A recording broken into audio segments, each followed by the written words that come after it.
What's up, everybody? This is Mrxfix here. Recently, as in I think the past day or so, Wizards of the Coast announced that they're working on D&D 1, which some people have dubbed as D&D 5.5 edition. Basically, the one is they want to make it editionless. They want to, just kind of almost like a living rule set where it keeps on adjusting. But 5e will be compatible, they said. And they've released some Unearthed Arcana for character origins and some little rule changes and all that. So I figured let's go through and look at and see what they change exactly. Again, this is Unearthed Arcana, so this is in the playtesting phase. So not everything we see now will be in the final edition. Well, the 1 or 5. I don't know what we're calling it as a collective group. But let's hop right into it. So the new big thing for character creation is now you get your ability points like plus to wisdom, plus to strength. You get those through your background. It's no longer a racial ability score. Basically, each race will get its own, like a racial feat in a sense, or ability. Feats have been changed, so we will get to that. So you got your character races. Obviously, you start out with a race, a background, and a language. So one thing that you can see on the front here is that there are now like leveled feats. So you got a first level feat, which I think is great. To me, it didn't make any sense that you could be a level 1 shield master or a pole arms master, things like that. So I am okay with having feats with level requirements. Some of them did have requirements in the past, but I like that there's like you can't become a master of something until you're at least level 5 or something like that. So I'm all for that. I think it makes sense. What's gonna be in the characters? You got your character type. That's just the name of the character. Their size, the speed, lifespan, special traits. And some races, like we'll see with the humans, you can be a small human or you can be a medium human. So that's more diversity, which I know is what they're going for. So good for them. Your background will get you +2 and a +1 ability. You get skill proficiencies, tool proficiencies, languages, defeat, equipment, all that. So basically your background is now your major thing, and they do expand a lot. I think there's like 8 to 10 to 12 backgrounds in the player's handbook, so they do expand a lot on the feats, which I was always a fan of the improved background you can find on like DM's Guild. But hey, maybe they'll adjust it for that too, just to get some more flavor. I'm all about the flavor. Character races. You got your human. So humans can be medium from 4 to 7 feet tall, or they can be small from 2 to 4 feet tall, which seems really small, especially compared to like some of the other races. Like you think gnomes and dwarves in 2 feet, like whoo! I guess if you want to play a toddler, you can. We got this in D&D. You got your base 30 feet of movement. The kind of racial thing you get is resourceful. You gain inspiration whenever you finish a long rest. So they kind of changed inspiration here. I know it kind of went from table to table what inspiration was before. Some people treat it like bardic inspiration, where you could get a D6 or a D8 or something, or some people just treat it as advantage. And this edition, you get, every time you get a nat 20 on a check, I believe you get an inspiration, and those will last until you get your long rest. So you automatically get an inspiration, which is advantage on a check, but it does say you have to say using your inspiration before you make the roll. So if you already make a roll, got a 3, you're out of luck. You gotta use your inspiration before you make the roll, the check. 80 years. Skillful, you gain a proficiency in 1 skill of your choice, and the versatile is you gain a skill feat or another level 1 feat of your choice. So that's kind of like the variant human. You're getting a little bit in there, which I'm all for. Next, we got the Ardling, which is basically the ASMR. The Ardlings are basically beings from the upper planes, and one of their ancestors originated from there. So basically with the Ardlings, you get a legacy, which is where one or both of your ancestors are from. You got Exalted, which is chaotic good, heavenly, lawful good, and idyllic, which is neutral good. And that's kind of more just a flavoring thing. I'm not seeing anything new about getting different feats. So here, now this is what I expect for human. You can go medium from 4 to 7 feet tall, or small from 3 to 4. That that makes more sense than 2 to 4. But hey, I get you. 30 feet of movement, and they can live up to 200 years on average. So one of their racial feats is they do get angelic flight. So I believe with ASMR you have to be a certain type to get wings. As a bonus action, you sprout spectral wings for a movement and fly up to a number of feet equal to your speed. If you are in the air at the end of your movement, you fall if nothing is holding you aloft. So that's interesting. So that's basically you can fly as a turn, and then you fall. So if you can't really fly super far up, but if you're off a mountain, I guess, You could fall. I mean, you might be caught in between that, but you could fly when, you know, fall 6 seconds or whatever, and then start flying again. So, you know, that's something.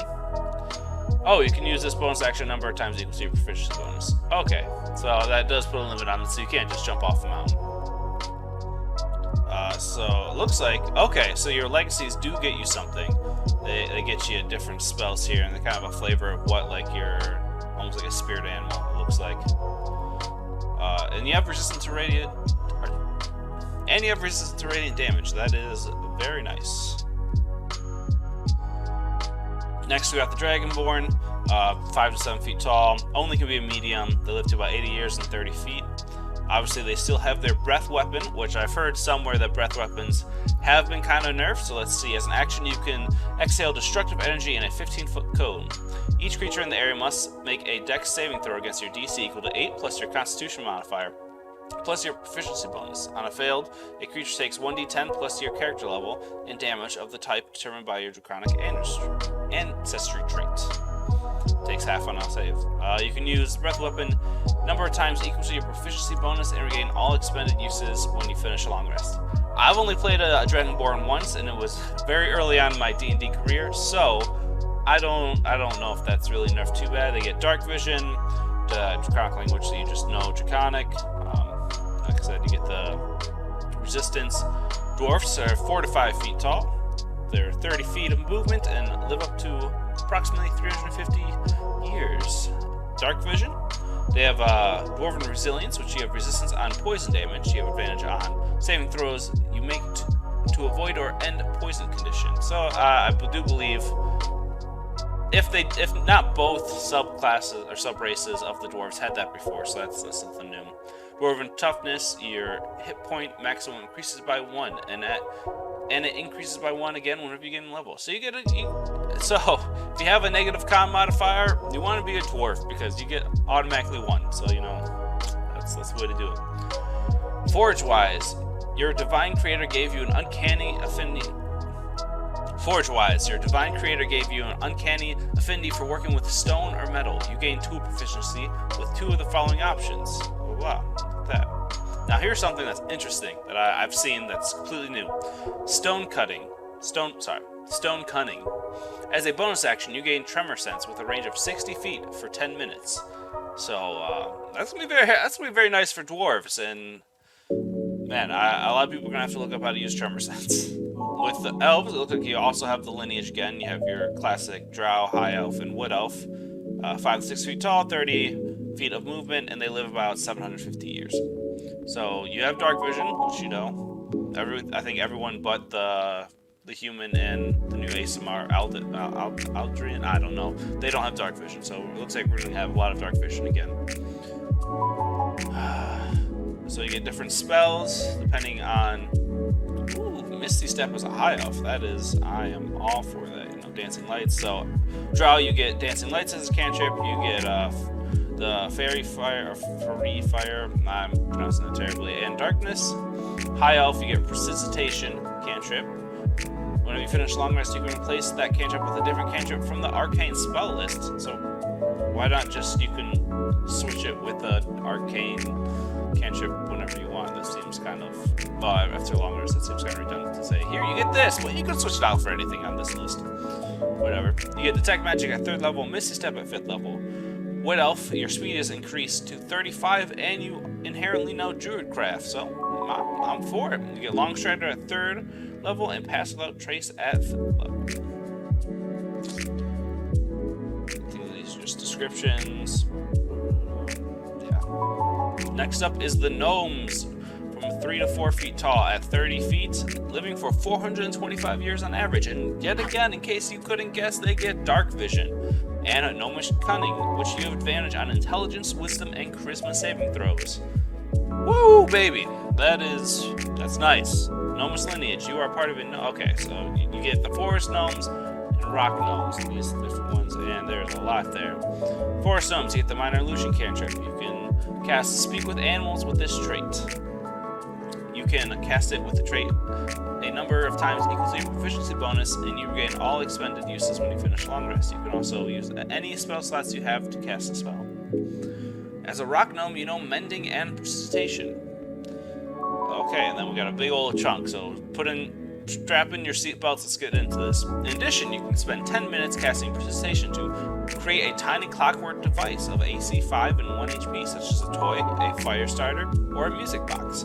Casting the spell in this way consumes 10 gold worth of raw material, springs, gear, and the like, which you provide during the casting. When you create the device, you determine its function by choosing one effect from precipitation. The device produces that effect whenever you or another creature takes a bonus action, touch the device, and activate it. If the chosen effect has options within it, you choose one of these options for the device when you create it. For example, if you choose the spell's Ignite Extinguish effect, you determine whether the device ignites or extinguishes fire. The device doesn't do both. You can have 3 of these at once, and each one dismantles itself after 8 hours of creation. So that's actually, that is cool. I am all for that. You could, like, if you're going to like a party or something, you know, like a masquerade, you could have one that changes the color of your eyes and give it to the bard so they can just have their eyes change the whole time. I am all for that. I think that is cool. Halfling, 2 to 3 feet tall, 30 feet of speed, and they live up to 150 years. Wasn't Bilbo old at like his 111th birthday? I get it, you know, they're trying to separate from Lord of the Rings. So, halflings are brave. You have advantage on saving throws you can make to avoid or end the frightened condition on yourself. Halfling Nimbleness. Halfling Nimbleness. You can move through the space of any creature that is a size larger than yours, but you can't stop there. Yeah, that's just so you can pass through people. I'm all for that. You got a Lucky. When you roll a 1 on the D20 or of a D20 test, which you're just calling checks, basically. The D20 test is you're just rolling for a check. You can reroll the die, and you must use the new roll. Naturally stealthy, you have proficiency in stealth. So, I mean, that's nice. Really very close to the 5th edition. Orc, 6 to 7 feet tall. So these are tall boys. 30 feet of movement, 80 years on average. Adrenaline rush. You can take the dash. Whoa. You can take the dash action as a bonus action. When you do so, you gain a temporary. Adrenaline rush. You can take the dash action as a bonus action. When you do so, you can gain a number of temporary hit points equal to your proficiency bonus. You can use this trait a number of times equal to your proficiency bonus, and you gain all expended uses when you finish a long rest. You also have dark vision, which I did not see for the halflings. So now we got 3 races. Powerful build. You count as one size larger when determining your carrying capacity and the weight you can push drag lift. I mean, let's be honest, most campaigns don't care about that, but that's always nice if you are in a campaign that does make you, or a league if you're like eventually. I think that's probably a lot more serious, but you know, hey. Relentless endurance. When you are reduced to 0 HP but not killed outright, you can drop to 1 hit point instead. You can use that once a long rest. That is also in 5th edition. Tiefling. Looks like we have some more. What do they call them? Legacies? Yeah, legacies. We have some more. So we got the Abyssal from the Abyss. The Cathodic? I don't know how to say that in the Infernal. So you can be a medium or a small when you select a Tiefling. So it looks like Tiefling and humans, you have that ability. 30 feet of movement and a lifespan of up to 100 years. You get Dark Vision, and you also have Fiendish Legacy, which we kind of talked about. If you're an Abyssal Legacy, you have resistance to poison damage, and you also know the Poison Spray cantrip, and you learn Ray of Sickness on Hold Person. If you're a Cathodic, I don't know, yet again, no idea how to pronounce it. You have resistance to necrotic damage, and you also know the Chill Touch cantrip, and you learn False Life and Ray of Enfeeblement. Infernal, you have resistance to fire damage. You also know the Firebolt cantrip, and you get Hellish Rebuke and Darkness. So that's kind of like your standard PHB one. Then you also get Otherworldly Presence. You know the Thaumaturgy cantrip. When you cast it with this trait, the spell use the same spellcasting ability when you use your Fiendish Legacy trait. That is, I mean, the different resistances and the spells are really the big difference here for Tieflings. Now we get to the big change, the backgrounds. You can even build your own background, so like I said, the improved backgrounds would be nice with that. But they've added a lot more. Where you can, basically when you want to build your background, you determine your character's ability scores, choose 2 of them, and increase one by 2 and the other by 1. Alternative, you can increase 3 ability scores each by 1 point. You get 2 skills of your choice for proficiency. You can choose 1 tool to become proficient in. Choose 1 language from the standard and rare language tables.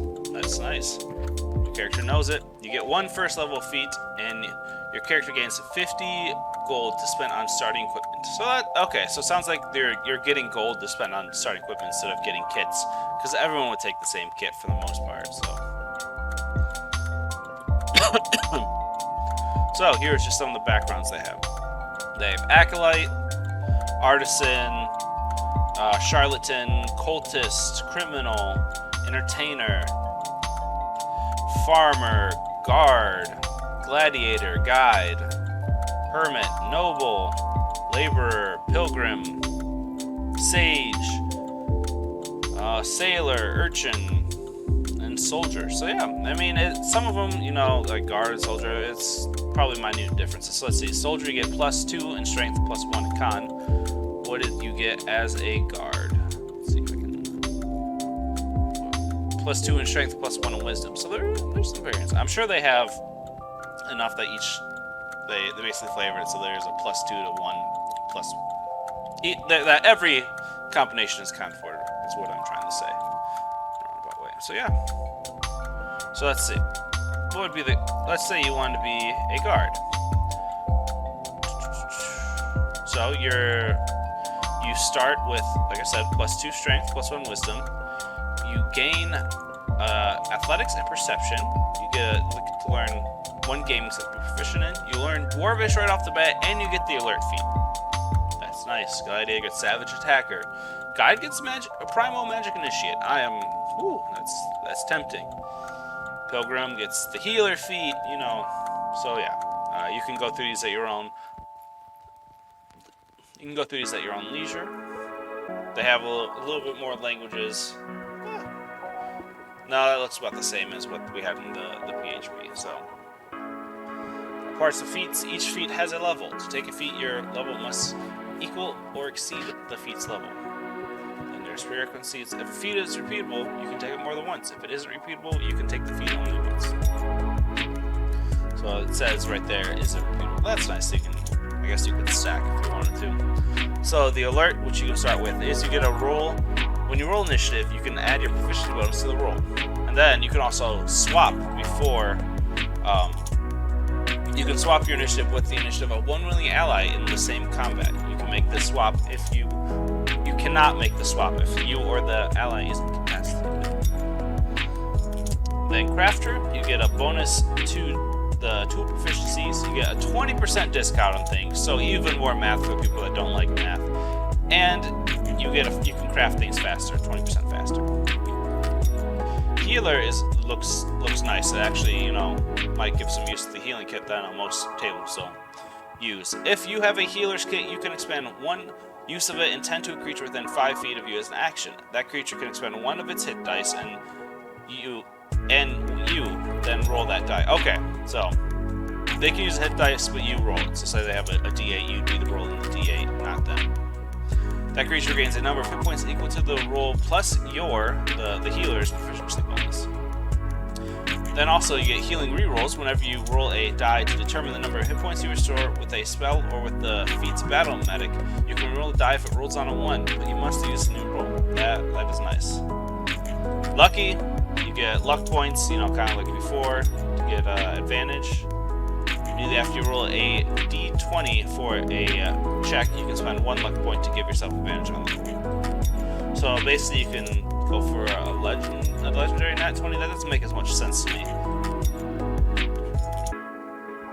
Oh, never mind. That is just normal lucky right there. I took that as you get a 20, but yeah, no, you get an advantage on it. And also you can impose disadvantage on a creature. Magic initiative, 2 cantrips, 1 first level spell. Musician, you get instrument training and looks like a song rest. So the inspiring song, as you finish a short or long rest, you can play a song on a musical instrument which you have to proficiency and give inspiration to allies who hear the song. So they can get advantage for that. So that would be useful. Oh, also you can only have non-lucky. Now, unlucky, you can only have one inspiration at a time, and it goes away after every long rest. I don't remember if I said that. Savage Attacker.